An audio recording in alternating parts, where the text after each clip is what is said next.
Eh, Bacaan firman Tuhan sebagai pengantar kepada kita tema Be Impactful, ya. Dari yang pertama ada beberapa poin, karena memang ada beberapa contoh yang berdampak di dalam kehidupan yang pemuda di dalam Alkitab.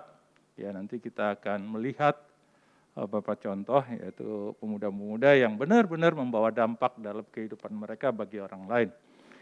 Dalam 1 Timotius 4 ayat 12, 1 Timotius 4 ayat 12 berkata demikian, "Janganlah seorang pun menganggap engkau rendah karena engkau muda, jadilah teladan bagi orang-orang percaya dalam perkataanmu, dalam tingkah lakumu, dalam kasihmu, dalam kesetiaanmu, dan dalam kesucianmu." Ya. Jadi yang pertama adalah Timotius. Dia memiliki dampak di dalam hidupnya bagi orang-orang dalam pelayanannya. Yang kedua di dalam Kejadian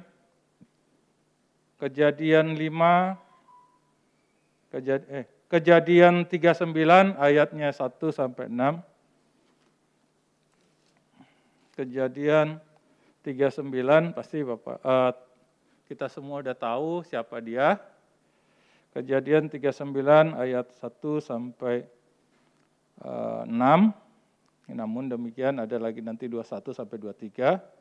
Demikian firman Tuhan. Adapun Yusuf telah dibawa ke Mesir dan Potifar seorang Mesir, pegawai istana Firaun, kepala pengawal raja, membeli dia dari tangan orang Ismail yang telah membawa dia ke situ. Tetapi Tuhan menyertai sehingga ia menjadi seorang yang selalu berhasil dalam pekerjaannya. Maka tinggal ia dari rumah tuannya. Orang Mesir itu setelah dilihat oleh orang tuannya bahwa Yusuf disertai Tuhan dan bahwa Tuhan membuat berhasil segala sesuatu yang dikerjakannya, maka Yusuf mendapat kasih tuannya dan ia boleh melayani dia. Kepada Yusuf diberikannya kuasa, kepada Yusuf diberikannya kuasa atas rumahnya dan segala miliknya diserahkannya pada kekuasaan Yusuf. Sejak ia memberikan kuasa dalam rumahnya dan atas segala miliknya kepada Yusuf, Tuhan memberkati rumah orang Mesir itu karena Yusuf. Sehingga berkat Tuhan ada atas segala miliknya, baik yang di rumah maupun yang di ladang. Segala miliknya diserahkan pada kekuasaan Yusuf. Dan dengan bantuan Yusuf ia tidak usah lagi mengatur apapun selain makanannya sendiri. Ayat 21 sampai 23. Tetapi Tuhan menyertai Yusuf dan melimpahkan kasih setianya kepada dan membuat Yusuf kesayangan bagi kepala penjara itu. Ini waktu dia masuk di penjara. Sebab itu kepala penjara mempercayakan semua tahanan dalam penjara itu kepada Yusuf. Dan segala pekerjaan yang harus dilakukan di situ dialah yang mengurusnya. Dan kepala penjara tidak mau mencampuri segala yang dipercayakan kepada Yusuf. Karena Tuhan menyertai dia dan apa yang dikerjakan dibuat Tuhan berhasil. Ada pasal 41 ayat 37-45, namun kita lanjutin, itu terkait dengan Yusuf. Dan yang ketiga adalah Daniel, pasti teman-teman semua sudah pernah mendengarnya kan gitu. Tapi kita baca satu ayat saja. 5 ayat 10 sampai 16. Karena perkataan raja dan para pembesar masuklah permaisuri ke dalam ruang perjamuan. Berkatalah ia, "Ya raja, kekalah hidup tuanku, janganlah pikiran tuanku menggelisahkan tuanku dan janganlah menjadi pucat. Sebab dalam kerajaan Tuanku ada seorang yang penuh dengan roh para dewa yang kudus. Dalam zaman ayah Tuanku ada terdapat pada orang itu kecerahan, akal budi dan hikmat yang seperti hikmat para dewa. Ia telah diangkat oleh Raja Nebukadnezar, ayah Tuanku, menjadi kepala orang-orang berilmu, para ahli jampi, para kasdim, dan para ahli nujum. Karena pada orang itu terdapat roh yang luar biasa dan pengetahuan dan akal budi sehingga dapat menerangi mimpi, menyingkapkan hal yang tersembunyi dan menguraikan kekusutan, yakni pada Daniel yang dinamai Beltasar oleh raja. Baiklah sekarang Daniel dipanggil dan ia akan memberitahukan maksudnya. Lalu dibawalah Daniel menghadap raja, bertanyalah pada engkaukah Daniel itu salah seorang buangan yang telah diangkat raja ayahku dari tanah Yehuda? Telah kudengar tentang engkau bahwa engkau penuh dengan roh para dewa dan bahwa padamu terdapat kecerahan, akal budi, hikmat yang luar biasa. Kepadaku telah dibawa orang-orang bijaksana, para ahli jampi, supaya mereka membaca tulisan ini dan memberitahukan maknanya kepadaku. Tetapi mereka tidak sanggup, mengatakan maksud perkataan itu. Tetapi telah kudengar tentang engkau, bahwa engkau dapat memberikan makna dan dapat menguraikan kekhususan. Oleh sebab itu, jika engkau dapat membaca tulisan itu, dapat memberitahukan maknanya kepadaku, maka kamu akan dikenakan pakaian dari kain ungu, dan pada lehermu akan dikalungkan rantai emas, dan dalam kerajaan ini engkau akan mempunyai kekuasaan sebagai orang ketiga. Dan selanjutnya, ya dalam pasal di ayat 27 sampai 29 juga dikatakan ya, juga bagaimana lalu ayat 29 lalu atasnya besar dikenakanlah kepada Daniel pakaian dan kain ungu, dan pada lehernya dikalungkan rantai emas, dan dimaklumkan tentang bahwa di dalam kerajaan ia mempunyai kekuasaan sebagai orang ketiga. Sedemikian jauh pembacaan firman Tuhan. Berbahagia kita yang mendengar serta melakukannya di dalam kehidupan kita. Kita mendapat tema Be Impactful. Artinya bagaimana kita berdampak di dalam kehidupan kita. Tadi kita sudah membaca bagaimana dan mendengarkan bagaimana ada 3 contoh orang yang memiliki dampak di dalam zamannya. Bagaimana mereka mempunyai pengaruh yang sangat tinggi. Ya. Ketika kita berbicara tentang Be Impactful atau berdampak dalam hidup ini, maka itu berarti ada beberapa hal yang ada di dalamnya. Yang pertama adalah ada sesuatu tindakan yang dilakukan dan dapat dilihat atau dirasakan oleh orang lain. Artinya, ketika kita berbicara tentang bagaimana kita berdampak di dalam kehidupan ini, apakah kepada orang lain, apakah kepada zaman atau siapapun, maka pasti ada sesuatu tindakan, ada sesuatu perbuatan yang kita lakukan yang dapat dilihat dan dirasakan, yang dapat dinilai oleh orang lain. Itu yang harus kita perhatikan. Ya. Jadi itu berdampak. Jadi ketika orang melihat kita, perbuatan kita, orang akan melihat, mengagumi atau membuat pujian atau mungkin sebaliknya. Ya. Yang kedua, ada pengaruh yang ditimbulkan. Pengaruh itu bisa berdampak positif atau berdampak negatif. Tapi di sini kita pasti berbicara berdampak positif. Ya, artinya, ya, ketika kita berbicara tentang berdampak, maka ada pengaruh yang ditimbulkan oleh perbuatan kita tadi yang bisa dilihat. Apakah itu pengaruhnya positif atau pengaruhnya negatif, maka kita bisa menilai dan bisa mengukur dampak kita di mana. Ya. Tadi contoh saya ketika saya melihat ini, saya menghitung-hitung gitu ya, melihat dampak dari sesuatu zaman, nanti kita lihat. Zaman itu kelihatannya sekarang itu tadi, kalau saya melihat, ketika berbicara tentang lagu yang rohani saja tadi, pusing banyak gitu ya. Tetapi ketika bebas, cepat banget, langsung ada yang bisa 2 kali, ada yang 3 kali. Artinya apa? Pengaruh daripada sesuatu itu bisa berdampak kepada kita. Artinya apa? Kita lebih menikmatin, ya mungkin karena kehidupan kita biasanya sudah lebih biasa mendengar lagu-lagu umum, ya bukan salah ya, enggak. Tetapi artinya disitulah pengaruh itu bisa kita lihat kepada diri kita atau kepada seseorang. Bagaimana kehidupannya. Ya. Di situ kita bisa menilai. Karena nanti pada yang ketiga, ada hasilnya, ada nilainya di dalam dampak tersebut. Terhadap diri kita, terhadap orang lain. Ada nilainya, ada hasilnya. Gila ya, begitu pengaruhnya kuat sekali gitu.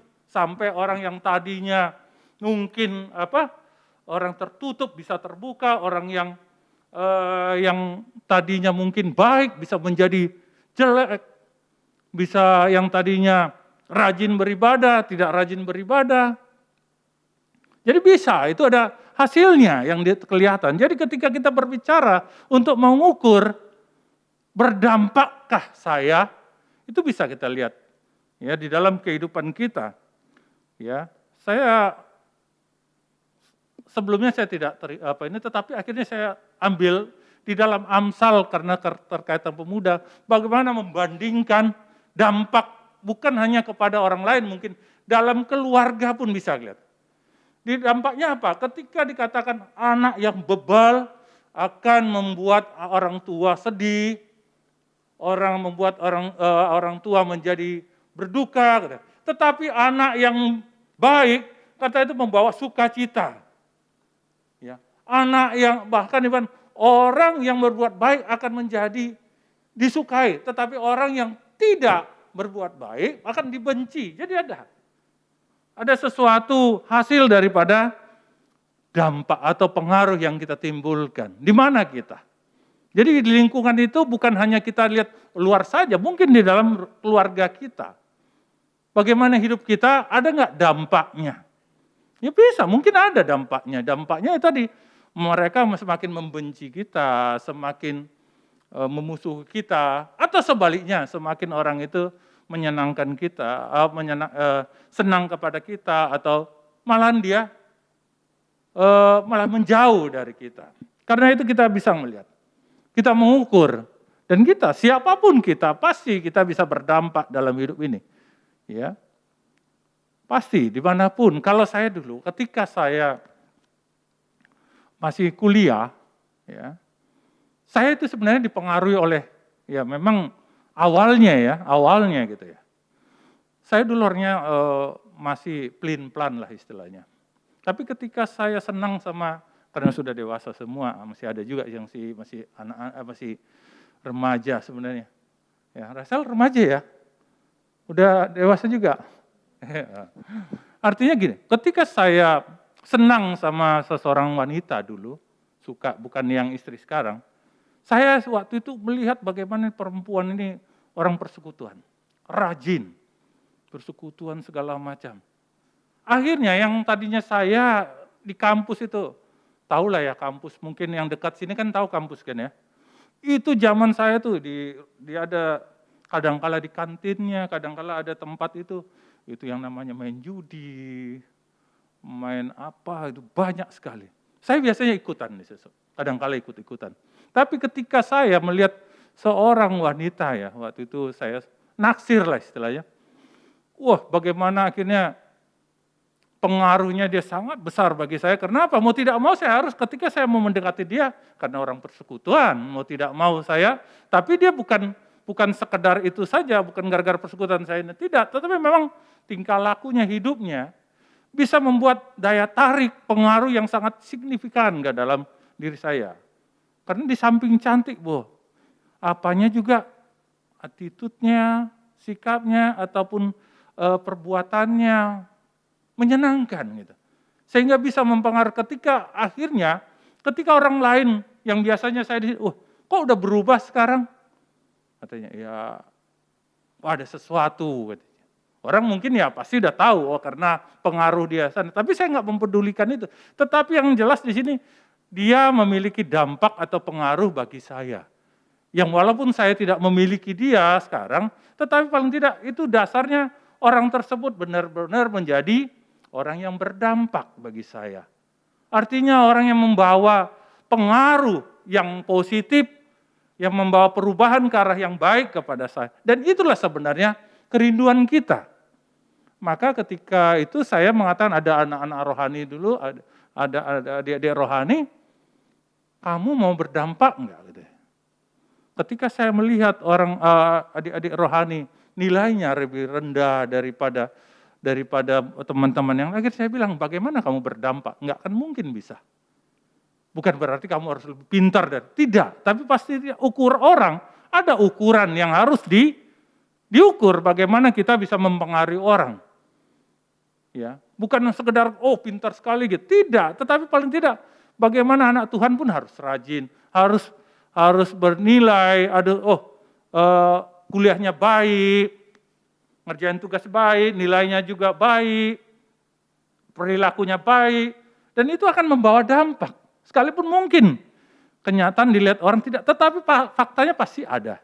Oleh karena itulah kita harus melihat bahwa pemuda yang berdampak seperti dikatakan 1 Timotius tadi adalah pemuda yang harus bisa menjadi teladan bagi siapa saja, bagi mungkin di lingkungannya, bagi di keluarganya. Kita punya adik, bagaimana kita bisa menjadi teladan bagi abang atau kakak bisa menjadi teladan bagi adik-adik kita. Bahkan kalau bisa, anak pun bisa menjadi teladan, berkat bagi orang tua. Walaupun awalnya susah.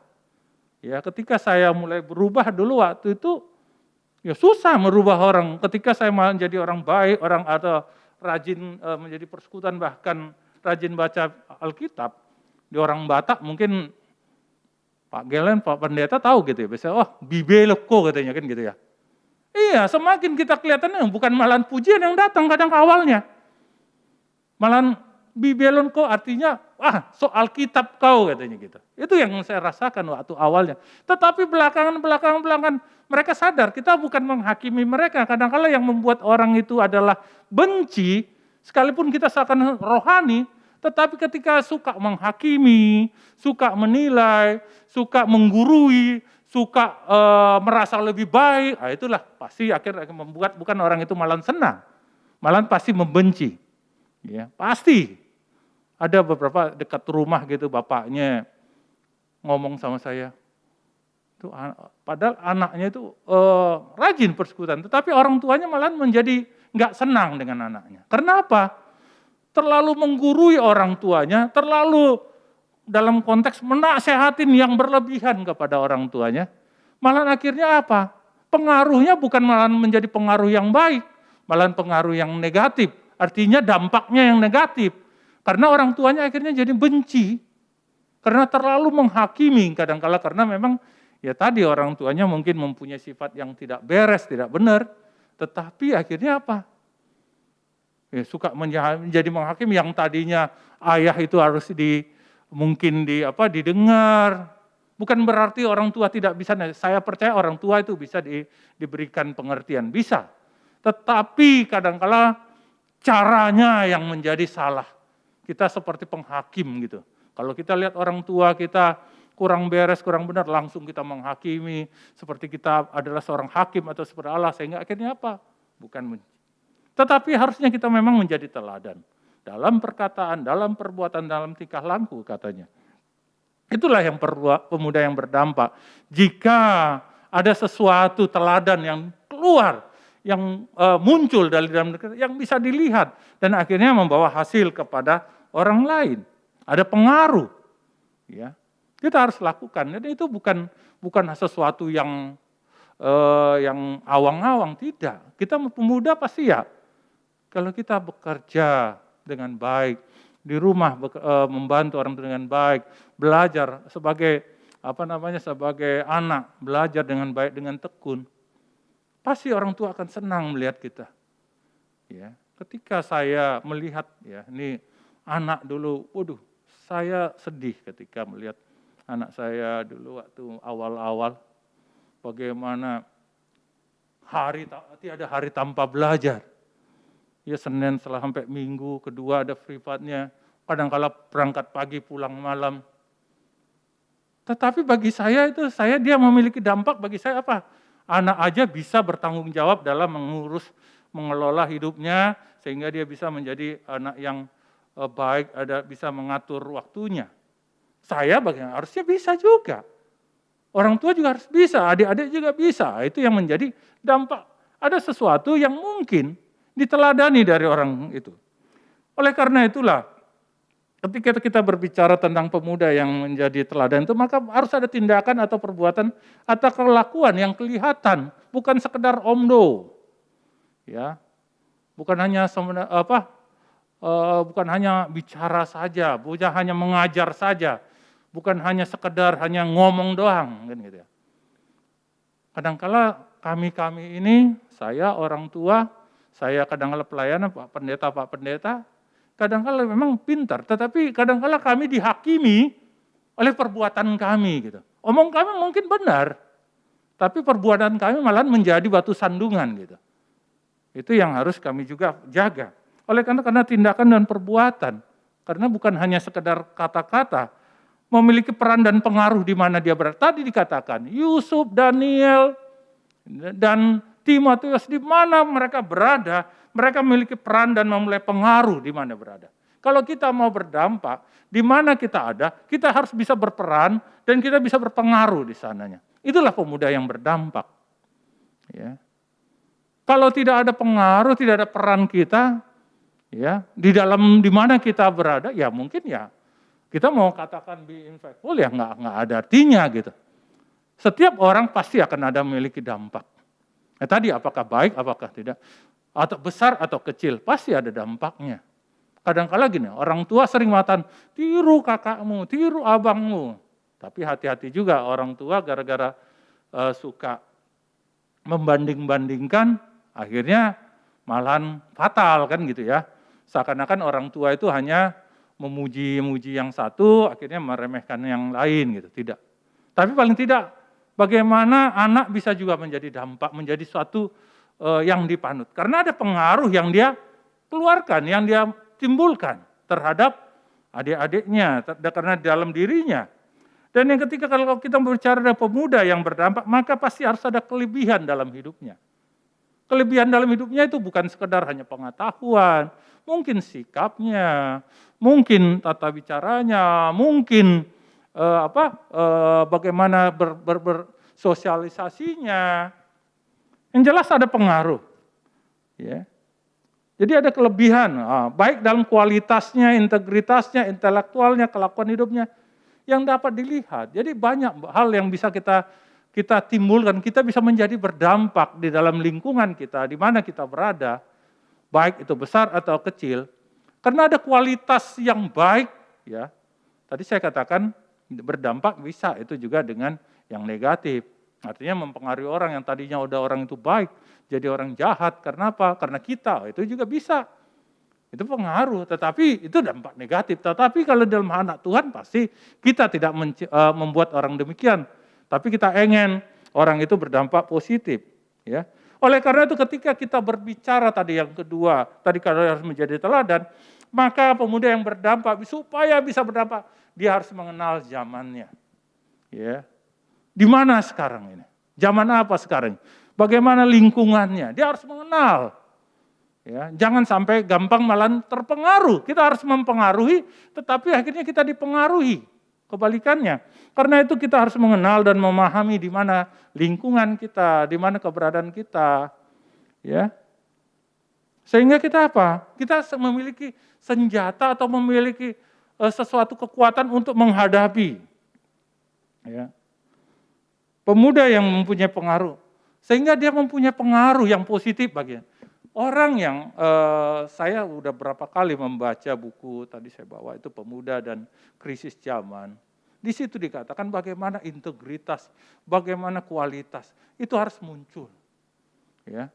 Artinya apa? Kalau kita mau mempengaruhi, memiliki dampak di dalam masyarakat, kita harus tahu jangan bagaimana lingkungannya, bagaimana zaman sekarang, sehingga kita siap. Ya. Kadang-kala ada pengaruh dalam zaman ini yang kadang-kala kelihatannya sepele, tetapi itu akhirnya mempengaruhi kita. Tadi saya tidak sengaja nonton satu film. Film itu akhirnya membuat kadang-kala kita terpengaruh. Artinya gini, contoh akhirnya saya ambil, Robin Hood gitu ya. Robin Hood itu kan kelihatannya baik ya. Nolong orang, bantu orang miskin, bantu inian. Sama seperti dulu komunis, bagaimana supaya pemerataan kepada semua. Tetapi akhirnya menimbulkan kecemburuan, sama dengan tadi Robin Hood. Kalau kita sekarang Robin Hood itu adalah penolong. Tetapi di situ apa? Dia merampok, dia mencuri. Walaupun yang dicuri adalah punya orang. Tetapi pikiran kita, boleh, nggak apa-apa. Kita menilai itu wajar. Akhirnya apa? Kita dipengaruhi, tetapi padahal kita harus berani mengatakan itu tidak benar. Sekalipun kelihatannya baik, tapi tidak.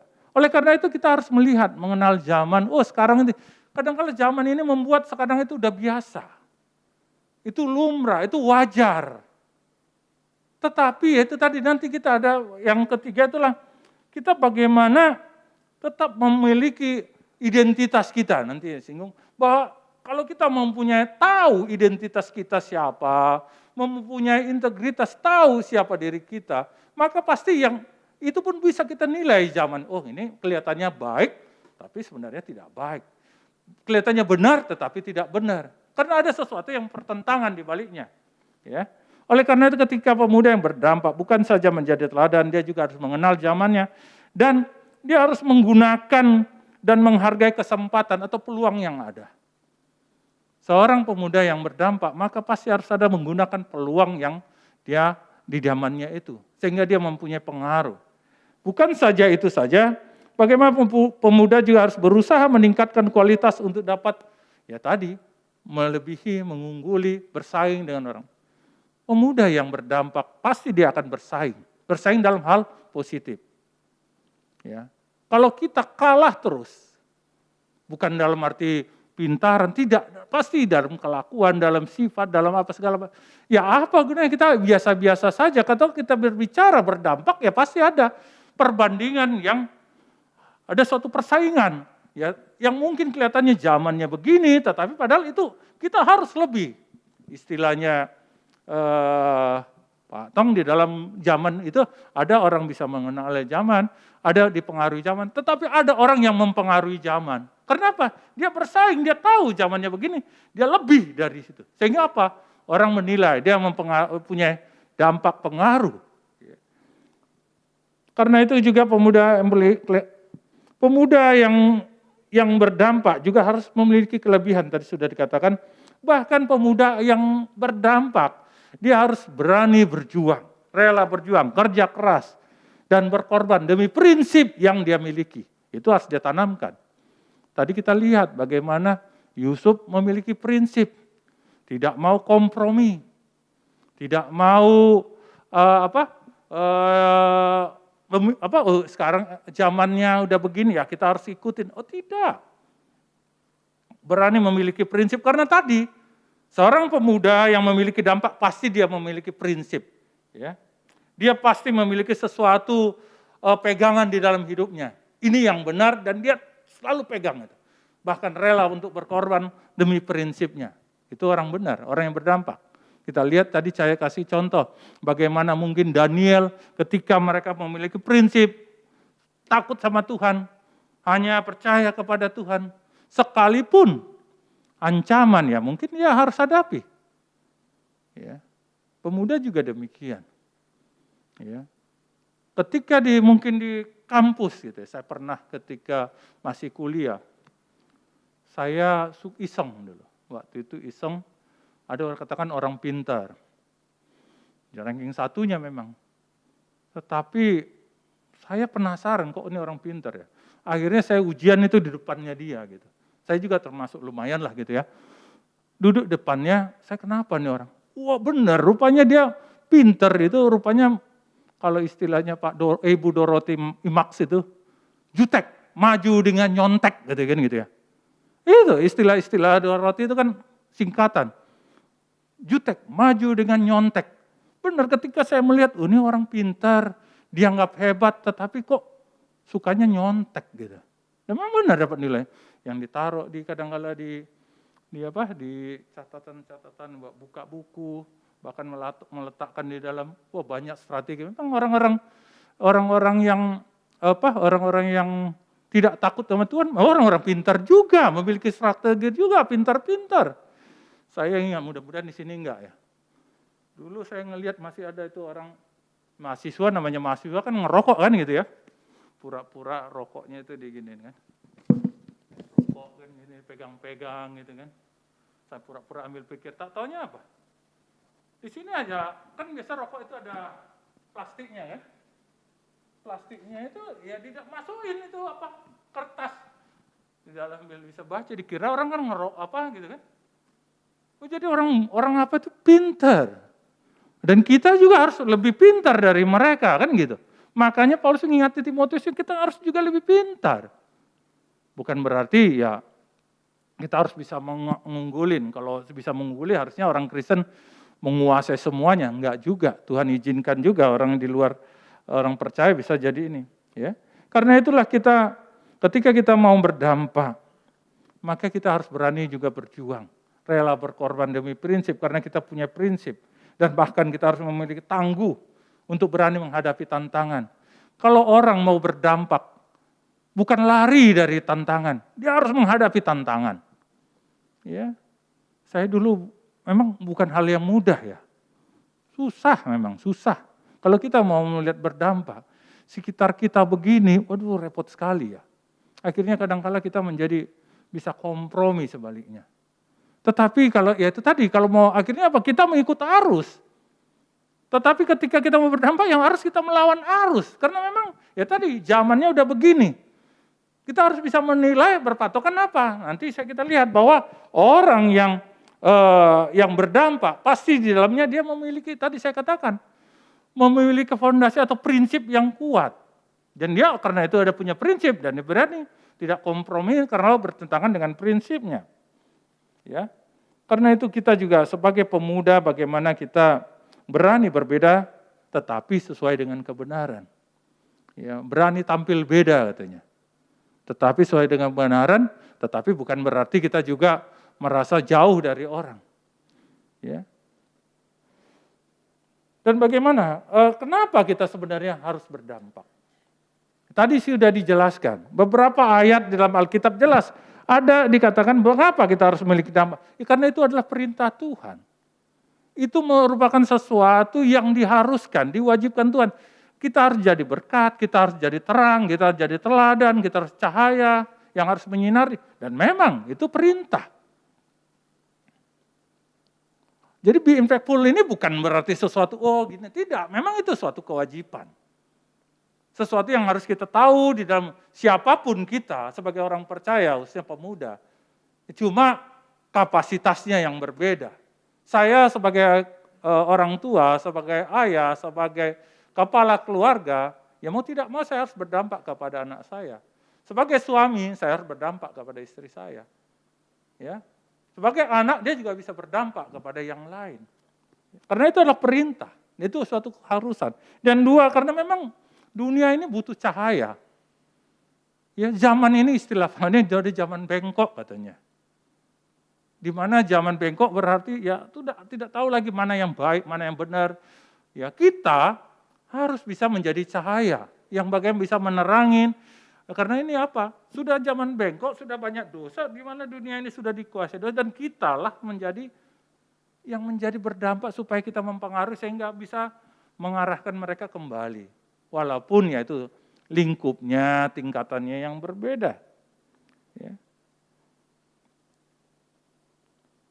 Dan kenapa kita harus berdampak? Ya karena kita ingin mempermuliakan Tuhan. Kita berkata kita sebagai anak Tuhan. Tujuan manusia, tujuan hidup orang percaya adalah untuk mempermuliakan Tuhan. Kenapa kita berdampak? Harus berdampak. Ya karena memang tujuan kita mempermuliakan Tuhan. Itu perintah, tetapi itu dalam hati kita, motivasi kita juga hanya untuk mempermuliakan Tuhan.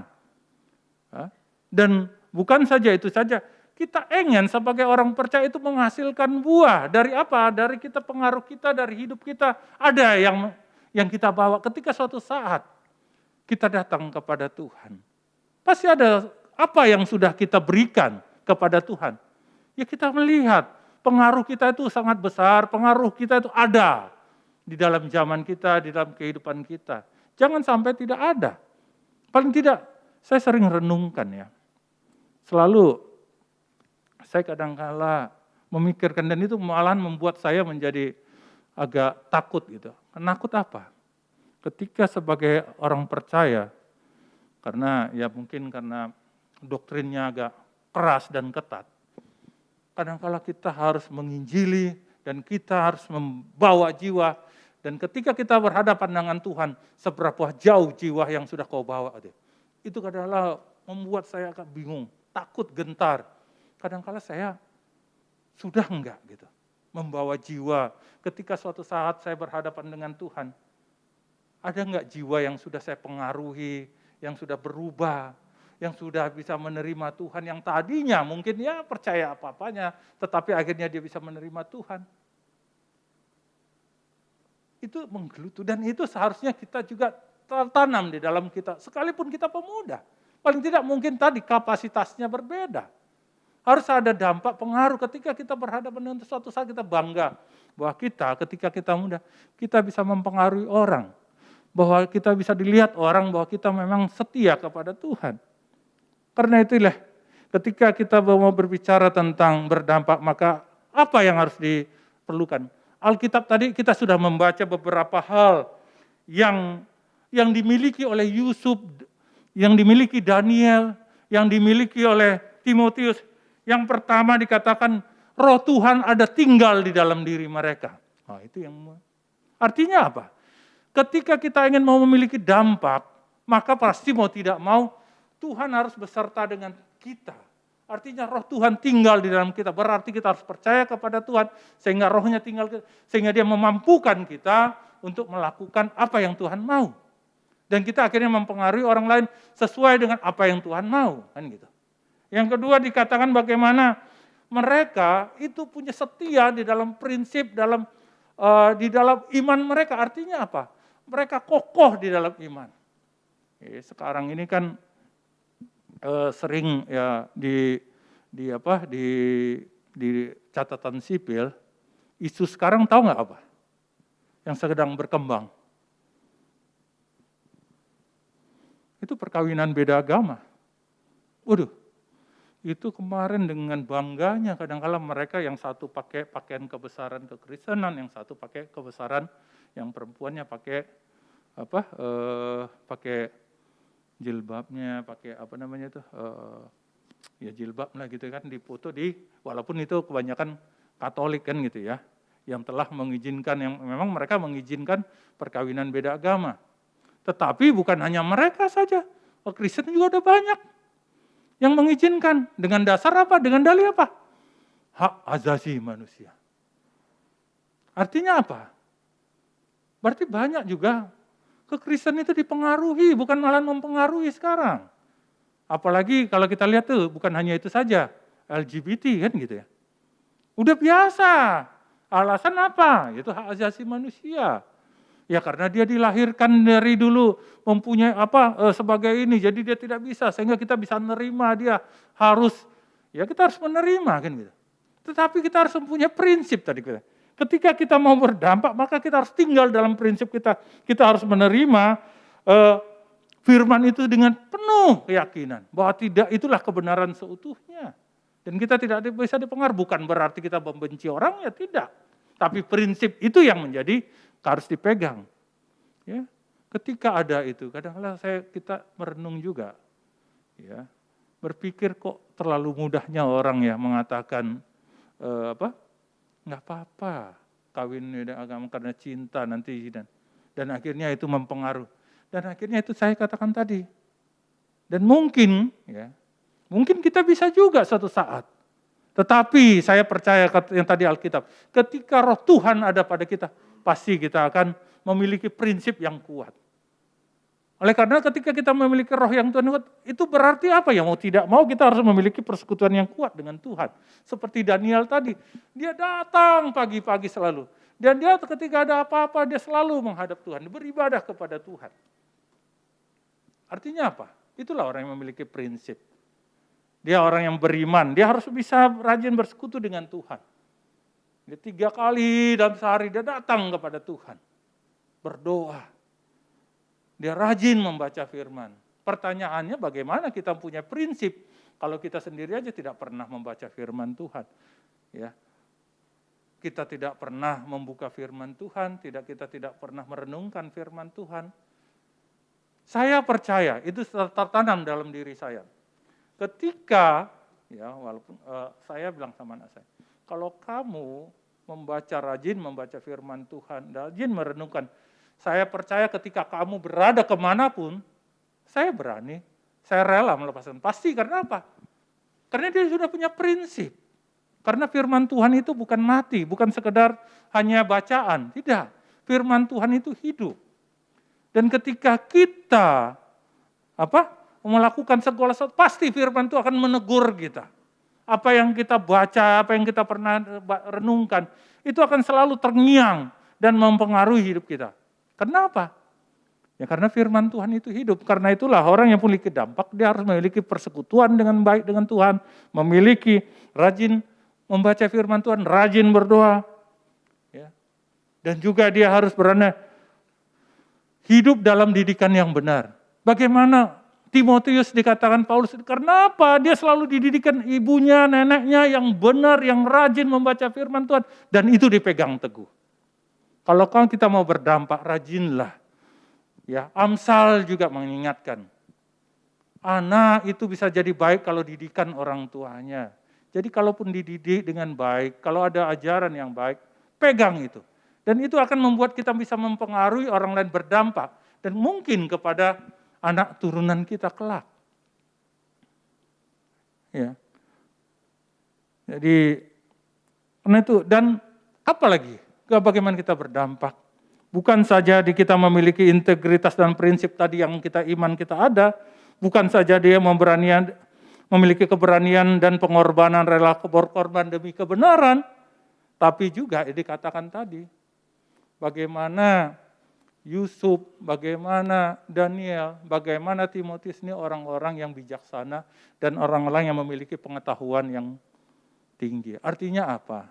Kalau kita memiliki dampak tadi sudah disinggung, kita harus juga memiliki kualitas yang baik, kualitas yang teruji, ya, kualitas yang benar-benar dapat dinilai memang bagus gitu. Sehingga apa? Sehingga orang bisa melihat zamannya bagaimana. Daniel dikatakan, oh ada, istrinya bilang ada dulu. Nggak usah, dulu ada zaman bapakmu, ada dulu orang yang pintar. Artinya apa? Dikenal, karena apa? Memiliki kualitas yang sudah teruji, sehingga dipakai di mana saja. Karena itulah kalau kita mau katakan kita memiliki dampak, ya itu tadi mau tidak mau kita harus berani untuk meningkatkan kualitas kita. Kita harus berani untuk bersaing, keluar. Bukan hanya kita di gereja saja kelihatan. Banyak orang-orang pemuda kadang-kala kelihatannya baik di gereja, tapi ketika udah di luar, nggak tahu lagi lah. Ya. Seperti saya katakan tadi, saya orang persekutuan. Ketika waktu di persekutuan kelihatan baik, tetapi ketika di luar persekutuan, wah akhirnya kita kadang-kadang ya karena ini memang lingkungan kampus ya kita harus mengikuti. Oh enggak juga. Kita harus berani bertanding.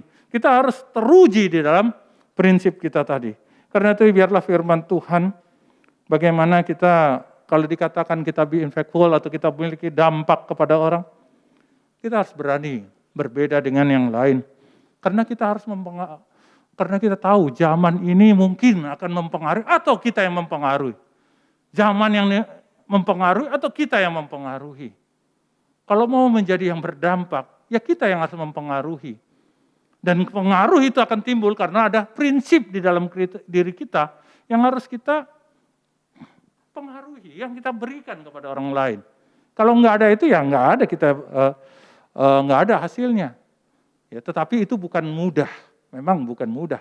Itu penuh risiko, kadang-kala dikucilkan, kadang-kala dihina atau ya tak seperti Yusuf. Bagaimana akhirnya dia memegang teguh prinsipnya, akhirnya masuk penjara kan. Bagaimana Daniel megang prinsipnya, akhirnya masuk penjara juga. Akhirnya dimusuhi orang. Tetapi itulah, bukan itu yang menjadi yang dipegang, tetapi pada akhirnya hasilnya gitu. Ketika kita melihat lihat hasilnya. Apa hasilnya? Tadi saya katakan, ketika berdampak, ada sesuatu perbuatan yang bisa dilihat, dinilai, ada hasilnya, ada tindakan, dan ada itu tadi dikatakan pengaruh. Ya, itu harus kita lihat dan kita bisa nilai. Kalau kita mau berbicara itu tadi ya, ukurlah. Kiranya firman Tuhan yang sudah kita baca, kita renungkan, kita dengar, bisa mempengaruhi kita. Karena ini bukan sekadar judul saja, tetapi kita harus bisa menilai, ya kualitas kita bisa menilai zaman ini di mana kita berada. Ya anak muda harus berani menilai zaman, karena kalau dia berani menilai zaman, di situ dia bisa mempengaruhi zaman. Karena pasti dia akan mempersiapkan dirinya dengan baik, jangan sampai terpengaruh dengan zaman, tapi malahan mempengaruhi zaman. Ya, Tuhan memberkati kita. Tuhan memampukan kita supaya kita bisa menjadi orang-orang yang berdampak di dalam hidup ini. Ya, karena memang itu adalah perintah Tuhan, itulah kewajiban kita menjadi berkat, menjadi teladan, mempengaruhi. Itu bukan sekedar kata-kata, kalaupun dikatakan tema, itu enggak, itu memang suatu keharusan bagi kita. Dan memang bukan hanya di tempat yang mungkin di sesuatu tempat yang kecil, di rumah, di keluarga kita, di kantor kita, di tempat kampus kita, tempat kita pendidikan. Kita harus bisa membawa dampak di mana kita ditempatkan. Tuhan memberkati, kita berdoa.